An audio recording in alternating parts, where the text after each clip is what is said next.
Brian, thank you so much for joining us. We appreciate you being on the line with us. We just want to talk to you. Obviously, a lot of people, now at this point, almost 200,000 people without electricity across Florida. What can you tell our viewers to reassure them? I think I've heard a lot of people on social media, when are we going to have power back? Because it's pretty much a given now that a lot of the state is going to lose power. What can you tell our viewers to put their minds at ease, and what are you guys doing to prepare for this? Sure. Well, to set, expectations, this is really only beginning, as you know, and you've been watching the storm the last couple of days. The outages right now in your viewing area are very low. A couple of hundred customers are out of power, whereas Miami, as you know, is getting some of the outer feeder bands of this storm, so there are higher outages down there right now. But we do expect, this is a historic storm, as you've seen, and we do expect millions of customers could be impacted by this before it is all said and done.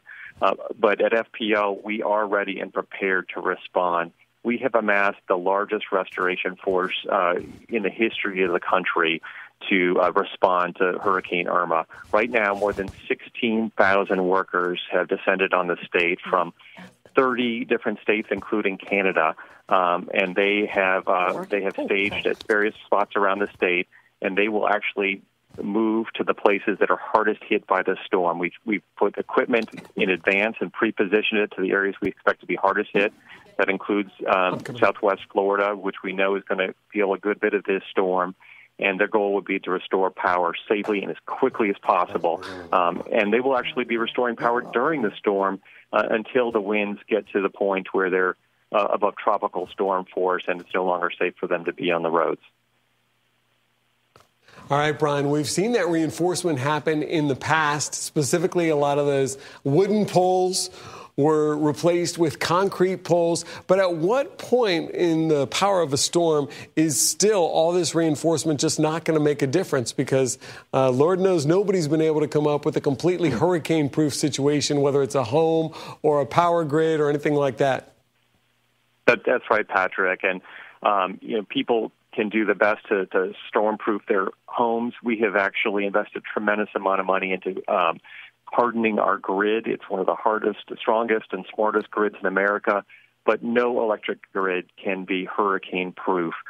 Even the strongest of concrete poles can withstand winds of 145 miles per hour. But as you've seen, some of the forecasts of this storm could be in excess of that. So it will challenge even the power grid that we have built. So we want to let customers know that there could be some serious damage to the electric grid, especially in the west coast of Florida. Some of it may be damaged to the point where we would have to rebuild it, and that could take weeks rather than days. So we are up against a historic storm here, but as I mentioned, we've got a historic restoration effort prepared, and we're going to be working around the clock to get everybody's lights back on. And I do want to ask you more about that. FPL certainly knows more about hurricanes than just about anybody else because the pressure's always on to bring that power back for recovery efforts, for convenience, of course. But how is this storm different compared to other storms that FPL has had to deal with in the past?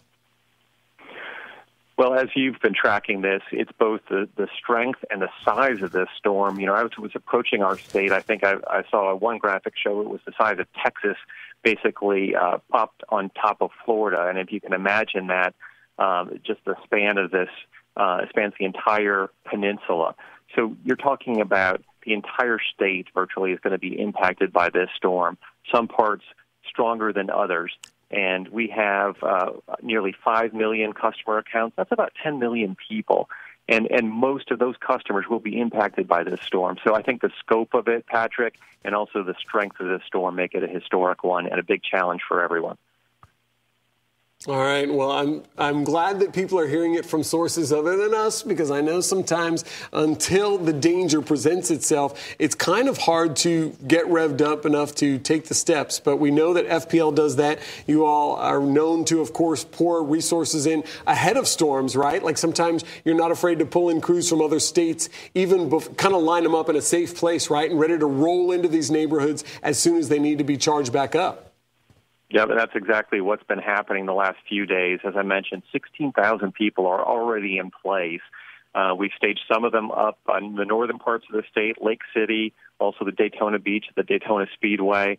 And then we've set up staging sites in your area with equipment ready to go so that those crews can roll in as soon as the winds subside and start restoring power. It's a 24/7 operation. It will go on as long as it's needed to get everybody's lights back on. And I want to assure folks, no matter how bad the damage, we're not going to stop until everybody's restored.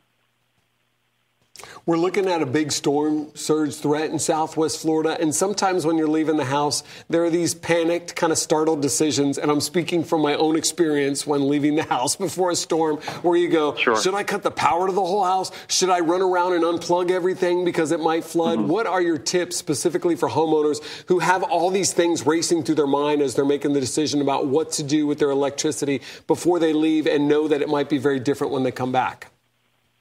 Yeah, safety is so important, Patrick. So, if you decided to stay in your home, at some point you will lose power. If after the storm you use a generator, we encourage people to use them safely, use them by the directions of the manufacturer.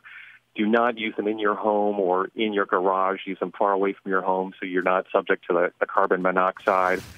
We also urge people to stay clear of power lines. When there's floodwaters outside, as you mentioned, you never know what's inside those. So steer clear of those. Mm-hmm. Assume that there might be a down power line, that it might be energized. If you're putting up or taking down shutters, hopefully the shutters are already up at this point, but in using a ladder, stay at least 10 feet away from power lines. All of these tips, very important for folks. And then afterwards, there'll be power outages, and when it is safe to be on the roads, there'll be traffic lights that are out.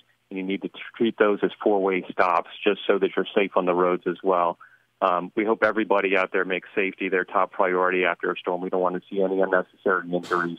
We hope at this point everyone has already got their emergency plan in place and they're safe in a shelter or in their home or evacuated and simply watching the storm move as we all are.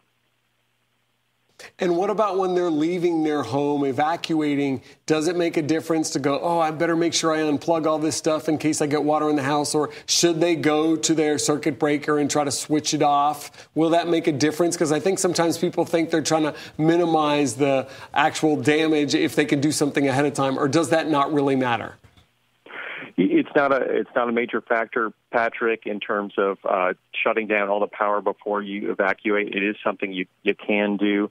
I think the most important thing is if you're trying to use backup generation, a generator after a storm, don't plug it directly into the circuit breaker.